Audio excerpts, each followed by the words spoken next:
नमस्कार साथियों, आपके अपने हिंदी भाषा यूट्यूब चैनल पर आपका स्वागत है। साथियों, आज हम चर्चा करने वाले हैं जो कि बड़े महत्वपूर्ण प्रश्न रहेंगे। जो किसी भी कम्पिटिटिव या किसी भी स्टेट का कोई भी कम्पिटिटिव एग्जाम हो, अगर उसमें हिंदी से संबंधित टॉपिक आता है तो इसमें ये कवर होने वाला है। तो वीडियो आपको कैसी लगी ये ज़रूर बताइएगा और कॉपी पेन लेकर के बैठ जाना, ताकि आप ये बता पाओ कि आपके कितने क्वेश्चन सही हो पाए और कितने नहीं। कमेंट में डाल कर ये ज़रूर बताया करो कि आपके कितने क्वेश्चन सही कर पाते हो। और वीडियो आपको अच्छी लगे तो अपने साथियों के साथ ज़रूर शेयर करें और चैनल पर आप पहली बार आए हैं तो इसे सब्सक्राइब कर लें। तो चलिए वीडियो की शुरुआत करते हैं। लिखने पढ़ने में कौन सा समास है? द्विगु, दवंधव, तत्पुरुष, कर्मधारय। लिखने पढ़ने में कौन सा समास है? दोस्तों, इसमें आपका उत्तर ऑप्शन बी आया है, द्वंद्व समास है। तो बिल्कुल सही है, लिखना और पढ़ना। अगला प्रश्न देख लेते हैं। निम्नांकित शब्दों में से संबंध बहुव्रीहि समासिक शब्द है। निम्नांकित शब्दों में से संबंध बहुव्रीहि संबंध यानी संबंध बहुव्रीहि से संबंधित समासिक पद शब्द कौन सा है, ये आपका प्रश्न है। और देखिए, छत्तीसगढ़ टेट सेकंड पेपर में आया हुआ है, 2011 की बात है। तो ये क्वेश्चन किसी न किसी एग्जाम में आए हैं, बड़े ही महत्वपूर्ण प्रश्न है दोस्तों। इन पर ध्यान बनाए रखें और अपने साथियों के साथ भी ज़रूर शेयर करें ताकि वो भी इसके बारे में जानकारी ले लें। तो जी जल्दी से जल्दी उत्तर देखिए। इसका उत्तर आया आपका दशानन, तो बिल्कुल सही है। ये क्या है? बहुव्रीहि समास है, 10 आनन वाला। कौन है? रावण। तो बहुव्रीहि समास में जहाँ पर दोनों पदों की प्रधानता न होकर दोनों पद मिलकर किसी तीसरे की ओर संकेत करते हैं, तीसरे का विशेषण बन जाते हैं, तो वहाँ पर हो जाता है हमारा बहुव्रीहि समास। आगे चलिए। जब किसी समास में दोनों शब्द प्रधान हो तो उसको क्या कहते हैं? जब किसी समास में दोनों पद प्रधान हो तो उसको हम क्या कहेंगे? बिल्कुल सही जवाब है आपका भी, उसको हम कहेंगे द्वंद्व समास। अगर आपका ए है तो बिल्कुल सही है। आगे देखिए। जिसमें पहला पद संख्यावाचक हो और जो किसी समूह विशेष का बोध कराए उसे हम क्या कहते हैं? जिसमें पहला पद संख्यावाची हो और वो समूह का बोध कराए तो उसे हम क्या कहेंगे? साथियों, इसमें आपका उत्तर आया ऑप्शन डी, तो बिल्कुल सही है। उसको हम द्विगु समास के नाम से जानते हैं। चंद्रशेखर शब्द में समास बताइए कौन सा है? चंद्रशेखर शब्द में समास बताना है। साथियों, इसमें उत्तर रहेगा ऑप्शन सी, बहुव्रीहि। चंद्र है शेखर पर जिसके, कौन? शिव। अगला, देहलता इस सामासिक शब्द पद में कौन सा समास है? देहलता। तो जी इसमें आपका उत्तर आया है अगर कर्मधारय, तो बिल्कुल सही है। इसमें क्या रहेगा? लता रूपी देह, ये कर्मधारय समास है जिसमें दोनों पदों में उपमान उपमेय या विशेषण विशेष्य का संबंध पाया जाता है। तो इस तरह से इसका उत्तर हुआ हमारा कर्मधारय। रघुपति शब्द किस समास का उदाहरण है?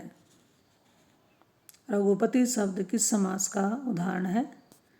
साथियों, इसमें उत्तर आपका रहेगा ऑप्शन सी, तो बिल्कुल सही है, बहुव्रीहि समास। अगला है, नीचे दिए गए विकल्पों में से उपयुक्त समास का चयन करें। आमरण में कौन सा समास है? इसमें आपका उत्तर आया है ऑप्शन बी, अव्ययी भाव समास, तो बिल्कुल सही है। मरण मूल शब्द है, इससे पहले लगा हुआ शब्दांश क्या है? अव्यय है। अगला है, सतसई में कौन सा समास है? सतसई में समास बताइएगा कौन सा है? साथियों, ये इसका उत्तर रहेगा ऑप्शन बी, द्विगु समास। अगला है, नर नारी का समास रूप क्या है? यानी नर नारी शब्द में समास बताइए कौन सा रहेगा? साथियों, इसमें आपका उत्तर सी है, तो बिल्कुल सही है, द्वंद्व समास, नर और नारी। अगला हमारा है, छुट भैये का समास रूप क्या है? यानी छुट भैया समस्त पद में कौन सा समास रहेगा? दोस्तों, इसमें आपका उत्तर आया ऑप्शन सी, कर्मधारय, तो बिल्कुल सही जवाब है। नीलकंठ का समास रूप क्या होगा? नीलकंठ का समास रूप क्या होगा? इसका उत्तर अगर आपका आया है ऑप्शन ए, तो बिल्कुल सही जवाब दिया, बहुव्रीहि समास। गिरह कट का समास क्या होगा? गिरह कट में कौन सा समास है? गिरह को काटने वाला, तो ये तत्पुरुष समास है, इसमें कारक चिन्ह का लोप हुआ नजर आ रहा है। गोबर गणेश का समास रूप क्या है? गोबर गणेश का समास रूप क्या है? दोस्तों इसमें आपका उत्तर आया है ऑप्शन बी, तो बिल्कुल सही है, ये कर्मधारय समास है। चौराहा किस तरह का सामासिक शब्द है? चार राहों का समूह इसका विग्रह होगा, तो बिल्कुल सही जवाब है आपका। अगर ऑप्शन बी डी सी आया है द्विगु, तो बिल्कुल सही है। चौमासा में कौन सा समास है? इसमें भी द्विगु समास रहेगा, 4 मासों का समूह है। तो आप अपने उत्तर नोटबुक में नोट करते रहें और बाद में कमेंट में डालकर ज़रूर बताना कितने आपके सही हो पाए और कितने गलत। नीलकमल में कौन सा समास है? दोस्तों इसका उत्तर ऑप्शन सी है, तो बिल्कुल सही है, नीला है जो कमल कर्मधारय है। हाथों हाथ में कौन सा समास है? हाथों हाथ में समास का नाम बताना है। साथियों इसमें आपका उत्तर ए है, अव्ययभाव समास, तो बिल्कुल सही है। हाथ ही हाथ में, ये क्या है? शब्द की आवृत्ति अव्ययभाव समास में ही होती है। निम्नलिखित किस शब्द में समास है? 4 आपके सामने ऑप्शन है, तो इसमें से आपको बताना है कि किस शब्द में समास है। अब इसमें आपका उत्तर आया है ऑप्शन डी, तो बिल्कुल सही है। इन चारों में क्या है? समास है। राजा अध्यक्ष, राज्य का अध्यक्ष तत्पुरुष, राजा रानी, राजा और रानी, दवंदव, यथाशक्ति, शक्ति के अनुसार, ये अव्ययभाव। निम्न में से कौन सा अव्ययभाव समास है? कौन सा अव्ययभाव समास है? कनक जैसी लता, कनकलता, 3 वेणियों का समूह त्रिवेणी। अब जी देखिए इसमें कनक जैसी लता, ये क्या है हमारा? ये कर्मधारय है। 3 वेणियों का समूह, ये द्विगु है। जीवन पर्यंत यानी कि जीवन भर, ये क्या है हमारा? अव्ययभाव समास। तो ऑप्शन सी हमारा इसका उत्तर रहेगा। जोड़कर लिखिएगा, बताना है कि इसमें कौन सा समास है। चलिए इसको मिलाने की कोशिश करते हैं। कौन सा ऑप्शन इसमें रहेगा, इसको करने की कोशिश करते हैं। तो देखिए इसमें अव्ययभाव समास किसमें होगा? अव्ययभाव होगा यथा विधि, विधि के अनुसार। तत्पुरुष किसमें होता है? तत्पुरुष देखिएगा इसमें होगा मन से माना, मनमाना। दवंदव किसमें होगा? दवंदव दूध और रोटी। बहुरी सिर कटा, सिर है कटा जिसका कोई व्यक्ति विशेष क्या होगा? बहुरी। तो इसके अनुसार हमारा ऑप्शन रहेगा इसमें ऑप्शन डी।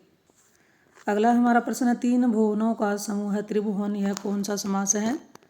3 भुवनों का समूह है। अब देखिए क्वेश्चन देखिए, एचएससी ग्रुप डी जो हरियाणा में टेस्ट होता है उसमें आया हुआ है। बिल्कुल सही जवाब है आपका। अगर ऑप्शन बी है तो उसको द्विगु कहेंगे। तत्पुरुष समास में पहला खंड प्राय प्रधान होता है, दूसरा अथवा अंतिम खंड प्रधान होता है, दोनों खंड प्रधान होते हैं, दोनों खंड प्रधान न होकर समस्त पद किसी संज्ञा का बोधक होता है। तो इसका उत्तर अगर आपका ऑप्शन बी आया है तो बिल्कुल सही है, दूसरा अथवा अंतिम खंड प्रधान होता है किसमें? तत्पुरुष समास में। अगला हमारा है रसोई का घर, रसोई घर यह कौन सा समास है?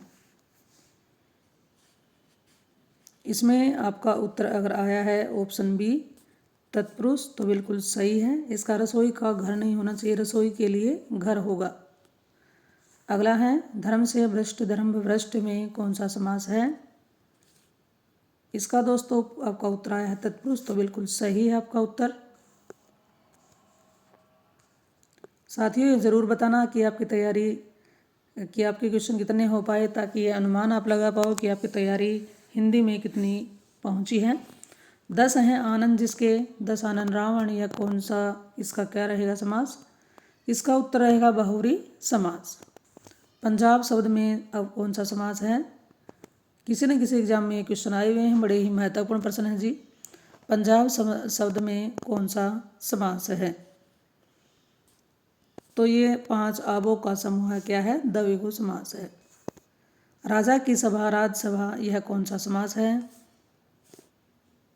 ये तत्पुरुष समास है। बहन भाई में कौन सा समास है?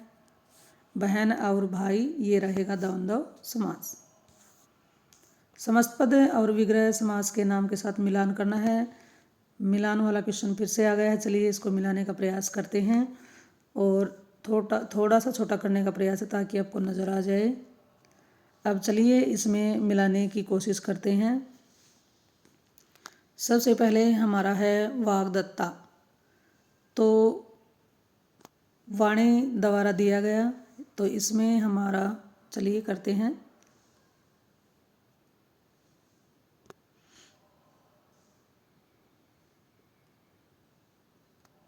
तो जी इसमें देखिए होगा ऑप्शन सी तत्पुरुष।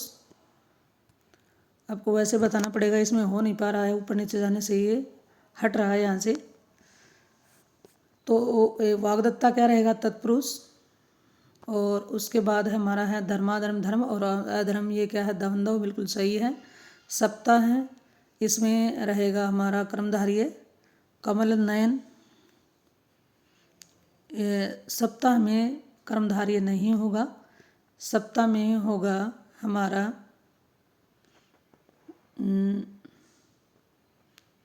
कमल नयन। देखिए इसका उत्तर आपने क्या किया है, आप भी जल्दी से जल्दी बताने का प्रयास करें। इसमें चलिए मिलाने की कोशिश करते हैं। वाग्दत्ता, ये हमारा रहेगा ऑप्शन सी। उसके बाद धर्माधर्म, धर्म और अधर्म, द्वंद्व। उसके बाद है हमारा सप्ताह है, तो ये रहेगा द्विगु। उसके बाद कमल नयन, ये रहेगा हमारा कर्मधारय। तो जी इसके हिसाब से वन का क्या है? हमारा वन का सी है, तो ये बी ऑप्शन हमारा इसमें रहने वाला है। चलिए अगला प्रश्न है, भगवान पीताम्बर आप सबका कल्याण करें। यहाँ पीताम्बर शब्द का समास विग्रह और समास का नाम बताना है। पीताम्बर का वाक्य के हिसाब से बताना आपका क्या रहेगा? पीत है, ध्यान से देखें इस प्रश्न को।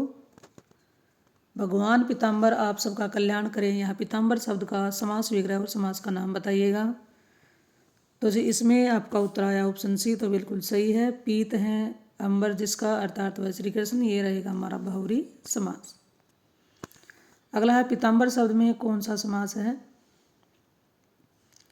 तो जी इसमें भी रहेगा हमारा बहुरी समास, चाहे वाक्य के रूप में आए चाहे इस तरह से आए, दोनों का आंसर सेम है। नीलकंठ में कौन सा समास है? नीले कंठ वाला मोर या शिव जी, बहुरी समास रहेगा। इकलौता शब्द में समास बताइएगा कौन सा होगा? साथियों इसमें उत्तर रहेगा ऑप्शन बी, डी, द्विगु समास। अगला हमारा है प्रतिदिन में कौन सा समास रहेगा? प्रतिदिन शब्द में समास बताना है। तो जी इसमें रहेगा हमारा ऑप्शन सी, अव्ययभाव समास, दिन दिन के प्रति। निम्न में कौन सा युग्म सही नहीं है? जो सही नहीं है उसका चुनाव करना है। तो देखिए करने का प्रयास करते हैं। नीलकमल, नीला जो कमल कर्मधारी है। आजीवन, जीवन भर, ये तत्पुरुष नहीं, ये अव्ययभाव, तो हमारा आंसर यही रहेगा। चौराहा, चार राहों का समूह, द्विगु। यथाशक्ति, शक्ति के अनुसार अव्यय, तो इसमें हमारा उत्तर आया है ऑप्शन बी, आपका ये है, तो बिल्कुल सही जवाब है। रसोई घर शब्द का सामासिक विग्रह क्या होगा? रसोई घर शब्द का सामासिक विग्रह बताना है, क्या होगा? साथियों इसमें आपका उत्तर ऑप्शन ए है, तो बिल्कुल सही है, रसोई के लिए घर, और ये तत्पुरुष समास है। सिरदर्द में कौन सा समास है? सिरदर्द। दोस्तों इसमें आपका उत्तर ऑप्शन बी है, सिर में दर्द, तो तत्पुरुष समास है क्योंकि इसमें कारक चिन्ह का लोप हुआ दिखाई दे रहा है। चरण कमल में समास का नाम बताना है। देखिए उत्तर प्रदेश लोक सेवा आयोग में आया हुआ प्रश्न है। सी सेट में, एप्टीट्यूड टेस्ट में जो सी सेट होता है उसमें आया हुआ है। चरण कमल में कौन सा समास है? साथियों इसमें रहेगा ऑप्शन ए, कर्मधारय समास, कमल रूपी चरण। चौराहा में कौन सा समास रहेगा? जी इसमें रहेगा द्विगु समास, 4 राहों का समूह है। सप्तऋषि में समास का नाम बताना है। इसमें भी ऑप्शन रहेगा हमारा ऑप्शन डी, द्विगु 7 ऋषियों का समूह है। अगला हमारा प्रश्न है कर्ण तत्पुरुष में किस चिन्ह का लोप होता है। अब तत्पुरुष में जो कारक चिन्ह के आधार पर भेद है उनमें से कर्ण तत्पुरुष समास में बताना है कि किस चिन्ह का लोप हो जाता है। साथियों उसमें रहेगा ऑप्शन ए, से का लोप हो जाता है। मंदबुद्धि हैं जिसकी सामासिक पद बताइए, बनाओ। मंदबुद्धि है जिसकी, उसको हम क्या कहेंगे। इसमें क्या रहेगा इसका उत्तर। तो जी इसमें आपका उत्तर आया ऑप्शन बी, तो बिल्कुल सही है, मंद बुद्धि। ये हमारा बहुरी समास है। निम्न में से अव्ययभाव समास कौन सा रहेगा। अव्ययभाव समास बताना है। साथियों इसमें आपका उत्तर आया ऑप्शन डी, तो बिल्कुल सही है, प्रतिदिन, दिन के प्रति। जलवायु में कौन सा समास है। बड़े ही महत्वपूर्ण प्रश्न है जी ये, इन पर ज़्यादा ध्यान बनाए रखें और अपने साथियों के साथ इसे शेयर भी करते रहें। जल और वायु, तो ये हमारा दोनों पदों की प्रधानता नजर आई, तो हमारा द्वंद्व समास है। कर्तव्य प्राणिता शब्द में समास पहचानना है कौन सा है। कर्तव्य प्राणिता शब्द में कौन सा समास रहेगा। तो जी ये रहेगा अधिकरण तत्पुरुष समास। कर्तव्य में प्राणिता, प्राणिता यानी निष्ठा। 4 दिशाओं का समाहार, इसमें कौन सा समास होगा। इसमें क्या समास बनेगा, सामासिक पद बताना है। 4 दिशाओं का समाहार, तो जी इसमें आपका उत्तर ऑप्शन बी है, चतुर्दिक, तो बिल्कुल सही है। द्वंद्व का अर्थ है जोड़ा या युगम, समूह है, क्रिया इनमें से कोई नहीं। तो जी इसमें आपका उत्तर ऑप्शन ए है, तो बिल्कुल सही है। द्वंद्व का मतलब होता है युगम या जोड़ा। तो निम्नांकित में से द्विगु समास बताना है कि कौन सा है। शताब्दी, नकटा, अष्टभुजा, चतुर्भुज। तो जी इसमें इसका उत्तर आपको कमेंट में डालकर बताना है कि कौन से समास में, कौन से ऑप्शन में द्विगु समास है। तो जी हम इन प्रश्नों पर आज चर्चा कर चुके हैं। तो ये जानकारी आपको अच्छी लगे तो इसे अपने साथियों के साथ ज़रूर शेयर करें और वीडियो को लाइक भी करें। और अगर आप चैनल पर पहली बार आए हैं तो इसे सब्सक्राइब कर लें। फिर मिलते हैं एक और ऐसी ही नई वीडियो, नई जानकारी के साथ। धन्यवाद।